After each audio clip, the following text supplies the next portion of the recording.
As razões para quem estuda esses documentos, que foi, pela misericórdia de Deus, uma das primeiras coisas que eu cheguei e comecei a ler no meu primeiro ano de convertido. Alguém me deu um livro precioso e eu me interessei, comecei a procurar, aí a sebos, e naquele tempo não tinha essa facilidade de pesquisa que está na mão da gente. Pesquisar em qualquer língua está na mão da gente, entrar em qualquer biblioteca está na mão da gente. Só continua inculto hoje em dia quem não quer ser culto. Porque, meu Deus, e quem, querendo ser culto, não tem a sabedoria para aprender a tirar o sumo sábio daquilo que pesquisa e só fica com as tolices do que pesquisa. Tem muita gente assim. Mas as razões indicadas na pesquisa histórica antiga eram as mais banais.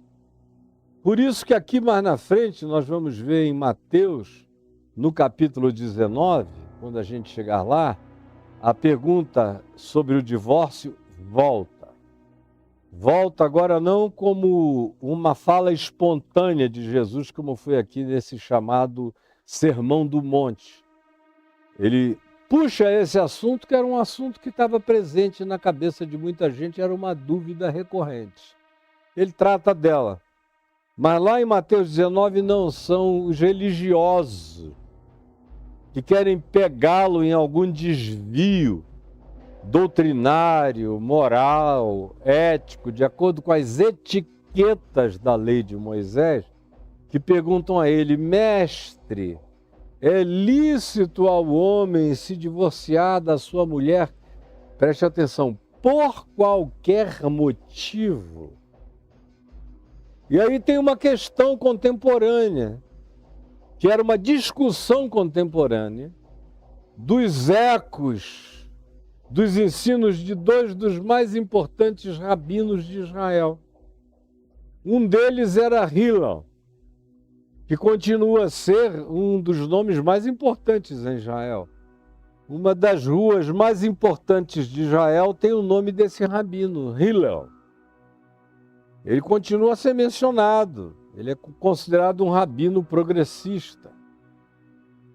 E havia um outro rabino contemporâneo dele, extremamente respeitado, mas que não era considerado tão progressista quanto o Hillel, e que dizia que era possível dar carta de divórcio, mas tinha que ter razão. Não podia ser divórcio imotivado, não podia ser por nada, não podia ser só por causa do capricho do macho. A mulher existia, a mulher tinha direitos, a mulher tinha que ser respeitada. Então isso Shammai dizia. Para haver uma carta de divórcio justificada, Shammai dizia, a mulher tem que ter adulterado. E o marido está poupando a mulher nesse caso, de não ser apedrejada, só vai e pede uma carta e dá uma carta de repúdio. Diz, olha, nós dois não servimos para viver juntos. Se ele fosse malzinho, ele ainda dizia, a razão é porque ela me traiu, aí a pedra cantava. No entanto, Shammai tinha uma posição considerada mais restrita. Ela tem que adulterar, ou ela tem que fazer uma coisa inconcebível, ou ela tem que ser de um desrespeito absoluto para com os ditames mínimos de convívio humano na família, ou ela tem que ser uma pessoa daquele tipo totalmente desconsiderativa em relação ao marido, aos filhos, a todo bem. Ela tem que ser uma pessoa que casou e vive uma vida completamente alienada do processo e das responsabilidades naturais do vínculo. Tinha que ser uma coisa que inviabilizasse o convívio, séria como um adultério, como a traição. Isso era o que Shammai ensinava. E o Hillel dizia não. O Hillel dava carta para qualquer um. chegou lá e dissesse: eu não gosto mais, e aí vem os textos antigos. Nos textos antigos, que justificavam essas separações, esses divórcios, você tem lá texto do cara dizendo: eu quero me separar dela porque o dedão do pé esquerdo dela é para dentro. Parece uma ave. Se fosse aqui no Brasil, iria se dizer: parece um papagaio. Ou o cara iria chegar e dizer: não, ela ronca, ronca, ronca tanto que eu não consigo dormir bem, quero me separar dela. Ou então eu não gosto do cheiro dela, eu não gosto do hálito dela, eu não gosto da cara dela, ela foi ficando feia. Eu não gosto do jeito que as pernas dela ficaram, ela ficou cambota. Eu não gosto. Eu demorei a perceber que ela tinha uma vesguice. Isso aí eu ainda estou sendo elitista, porque tem causas naqueles textos antigos que justificavam concessão de repúdio do homem. Não era para a mulher, era contra a mulher o repúdio. Impensáveis. Ilógicas, loucas. E é essa situação com a qual Jesus está lidando. E ele chega e ele não dá razão a Hillel, que era por qualquer motivo. Quando os religiosos, lá em Mateus 19, perguntaram a ele: mestre, o que tu nos dizes sobre o divórcio? Moisés mandou dar carta de divórcio e se divorciar da sua mulher. E é possível se divorciar por qualquer motivo?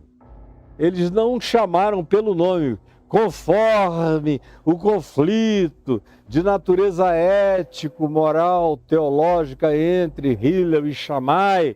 O que tu defines entre os dois? Quem tem razão? Não houve menção no nome de ninguém, mas quem conhece a história sabe que eles estavam falando do conflito que havia entre os religiosos mais sérios, que eram pró-Shammai, os mais piedosos, os mais humanos, eram pró-Shammai, e os mais entregues ao machismo, ao chauvinismo, ao capricho pessoal, que preferiam as ideias ultra-super liberais do Hillel, que hoje em dia seria um santo de muita gente nessa geração, o Hillel, porque ele não tinha nenhum argumento do tipo: pensa melhor, não é bem assim, não quer, então tá, você é o dono do negócio, decida.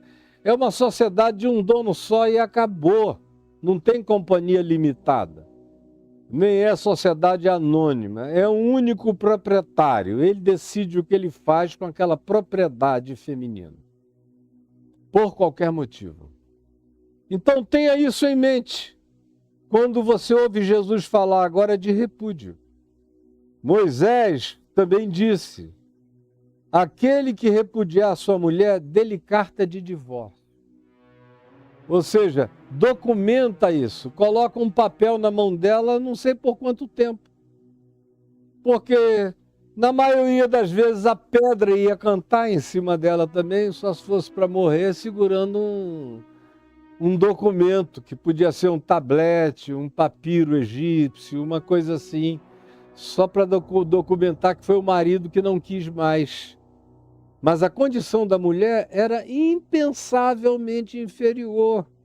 Era como estar viva no Afeganistão do Talibã de hoje, talvez até pior do que o Talibã contemporâneo. Mas vocês não juntam as peças, né? Jamais.